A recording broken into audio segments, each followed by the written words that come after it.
BJP सरकार मुर्दाबाद, हमारी एकता जिंदाबाद। कि हम कोई सीएम की कुर्सी नहीं मांग रहे कि हमें कुर्सी दीजिएगा आप वाली। 14वां दिन हो गया आज हड़ताल को। सरकार अब तक हमारी सुध नहीं ली। सरकार अपनी हठधर्मी पे अड़ी हुई है। ये निकम्मी सरकार समझौता करके मुकर गई। 300 रुपए में कौन सफाई कर देगा? इस कचरे को कैसे उठा देंगे? इनको आश्वासन देके मुकर गई। भी ये कूड़ा करकट का जो ढेर लगा हुआ है, ये हमारी मजबूरी है। सरकार अपने जो वादे खिलाफी कर रही है, मांग मान के भी नहीं मान रही। ये सरकार का निकम्मापन है और सरकार जो है, मेरा मानना है कि ऊपर से चलती है। उनके पास डिसीजन लेने की पावर नहीं है। ये अपने आकाओं को देखते हैं, पूछते हैं। जब तक आकाएं, ऊपर के आका इनको बताते नहीं, आदेश नहीं देते, तब तक ये अपना को डिसीजन नहीं ले पाते। बीजेपी सरकार मुर्दाबाद, हमारी एकता जिंदाबाद। नगर पालिका कर्मचारी संघ हरियाणा जिंदाबाद। बीजेपी सरकार मुर्दाबाद, फायर के साथी जिंदाबाद। हमारी मांगे जिंदाबाद। नायब सिंह सैनी मुर्दाबाद, इंकलाब जिंदाबाद।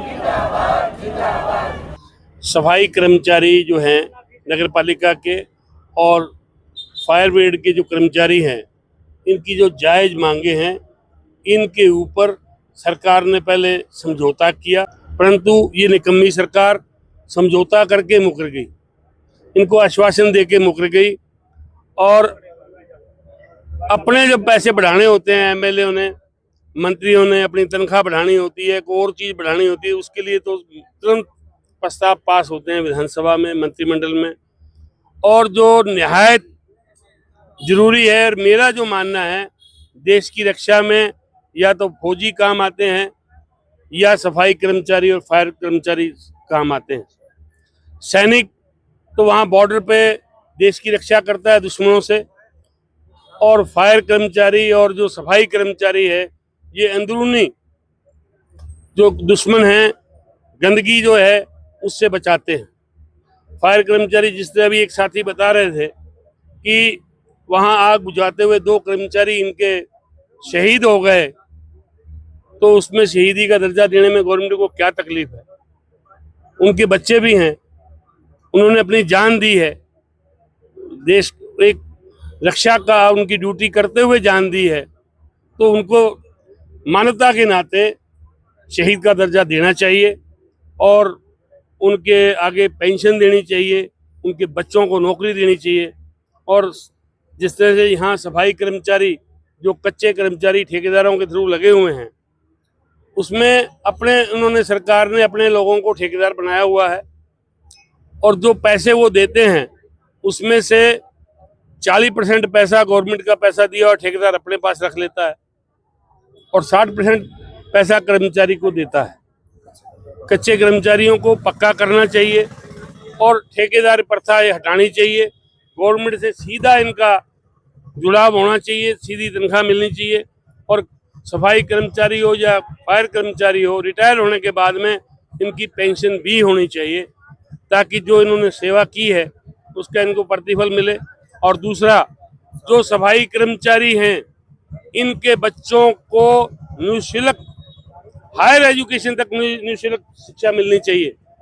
कि आज ये बच्चा, ये भाई सफाई कर्मचारी लगा हुआ है, तो इसको बेटे को सफाई कर्मचारी लगने की जरूरत ना पड़े, वो भी कहीं आईएएस अफसर बन सके। उसको निःशुल्क शिक्षा इनको मिलनी चाहिए। गवर्नमेंट को ये प्रावधान करना चाहिए। और हमारा समर्थन जो है इन अपने आंदोलन में इनके साथ है, जननायक जनता पार्टी इनके साथ है। और जहां ये जलसा जुलूस करेंगे, वहां हम लोग जहां बुलाएंगे, वहां जननायक जनता पार्टी का हर सदस्य इनके साथ खड़ा मिलेगा। ये सरकार का निकम्मापन है और सरकार जो है, मेरा मानना है कि ऊपर से चलती है। नीचे के अफसर को आज ऑर्डर ऊपर से मिले तो अभी काम हो जाएगा। जब ऊपर सोए हुए लोग हैं तो नीचे कर्मचारी, नीचे अफसर भी सोए हुए हैं।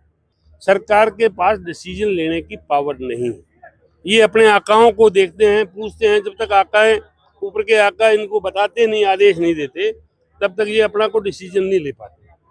हमारी हड़ताल का 14वां दिन हो चुका है और सरकार ने अभी तक कोई बातचीत करने का कोई सुराग नहीं किया और जनतावासी भी सोए हुए हैं। अब तक हम सरकार से ये अपील करते हैं हमारी मांगे जल्द से जल्द पूरी करे और शहर की सफाई कर सके। हम सरकार से, हम जनता से अब भी वायदा करते हैं हमारा समझौता अभी करते, अभी पूरे दिन में शहर चमकाएंगे, सब पहले शहर चमकाए। कहना यही चाहेंगे, हमारी 14वां दिन हो गया आज हड़ताल को। सरकार अब तक हमारी सुध नहीं ली, सरकार अपनी हठधर्मी पे अड़ी हुई है। शहरवासियों पे हम माफ़ी मांगते हैं भी ये कूड़ा करकट का जो ढेर लगा हुआ है ये हमारी मजबूरी है। सरकार अपने जो वादे खिलाफी कर रही है, मांग मान के भी नहीं मान रही। पीछे हमारी हड़ताल हुई थी 13 दिन की, तो सरकार ने हमारी 22 मांगों में 17 मांगों पे सहमति बनाई थी। उनने कहा था हमारे को थोड़ा टाइम चाहिए, तो हमने 15 दिन का टाइम दिया था। सरकार का कोई लेटर जारी नहीं हुआ। फिर हमने महीने का टाइम दे दिया, फिर भी लेटर जारी नहीं हुआ। फिर हमने 15 दिन का टाइम और दिया, तो कुल मिला के हमने 1.5 महीना सरकार को हम डिकते रहे, एक भी लेटर जारी नहीं किया। अन्यथा इनको मांग नहीं माननी थी, नहीं देनी थी तो हमारी हड़ताल जारी रहती। लेकिन अब हमारे को सरकार ने मजबूर किया है हड़ताल करने पे, तो शहरवासियों से हम क्षमा मांगते हैं भी हमारा साथ दो। सरकार को समझाओ भी ये कर्मचारी है, ये 9-9 हज़ार में लगे हुए 20-20 साल से, क्या इनको बच्चे नहीं पढ़ाने चाहिए? इनके परिवार को मेडिकल सुविधा नहीं चाहिए? इनके घर में खर्चा नहीं चाहिए? 9 हज़ार में क्या होता है? तो हमारी मांगे मानी जाए। हम ये वादा करते हैं, सरकार हमारी मांग मानती है तो हम एक दिन में सफाई कर देंगे, वैसे के वैसा शहर बना देंगे, स्वस्थ बना देंगे, लेकिन हमारा साथ दें। जी, हमारी राज्यकाल थी, 2 घंटा के लिए हमने गेट बंद किया, तो 2 घंटा के बाद गेट खोल दिया गया। हमने मंत्री का पुतला भी फूंका, तो हमारा प्रदर्शन भी किया हमने। आज हम या कल हम विधायक को ज्ञापन भी देंगे भी हमारी बात रखे। मैं देशवासियों से अपील करता हूँ कि हम कोई सीएम की कुर्सी नहीं मांग रहे कि हमें कुर्सी दीजिएगा आप वाली। हम तो कह रहे हैं भी जो कच्चे कर्मचारी हैं उनके लिए पक्का रोजगार मांग रहे हैं, और हमारी कोई अपील ही नहीं है इस बारे में। और रही बात सफाई की, तो 300 रुपये में कौन सफाई कर देगा? इस कचरे को कैसे उठा देंगे? और अपील यही बात की करते हैं कि पब्लिक हमारे बीच में आए और सरकार से भी प्रार्थना करे, अपील करे कि जल्द से जल्द नगर पालिका और फायर कर्मचारियों की जो जायज़ मांगे हैं उनको पूरा करे, ताकि ये शहर में जो गंदगी खिंडी हुई है, जो बीमारी लगने का खतरा लोगों को, उसे टाला जाए।